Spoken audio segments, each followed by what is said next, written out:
ওয়ালা তুসাইর খাদ্দাকা লিন্নাস, অহংকার করে মানুষের থেকে মুখ ফিরিয়ে নিও না, মুখ ছিটকাবে না। মানুষকে সম্মান করো, মানুষের সাথে মেশো, বি পিপল ওরিয়েন্টেড। আমাদের অনেক ছেলে মেয়েরা মানুষের সাথে মিশতে পারে না, দোষ কার? বাবা মায়ের।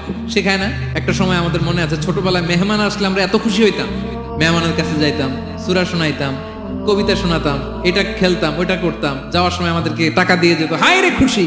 এখন দেখবেন টেনে হিসেবে মেহমানের সামনে আনা যায় না। এরকম আছে না নাই?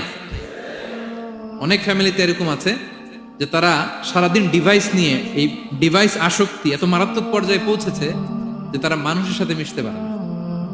এই পাবলিক ওরিয়েন্টেশনটা অনেকের নাই, পিপল ওরিয়েন্টেশন নাই। অনেক ছোট বাচ্চা, মেহমান আসছে, তুমি একটু আসো, সালাম দাও, বসো, আসতে চায় না, বসতে চায় না, কারণ ওরা শেখানো হয় না। সারাদিন দিয়ে রাখছে কি হাতে? মোবাইল। যেন ছোটবেলা থেকে আমরা যেন সামাজিক বানাই, বাচ্চাকে যেন শেখাই, বাবা মুরব্বীকে দেখলে সালাম দিতে হবে। কি করতে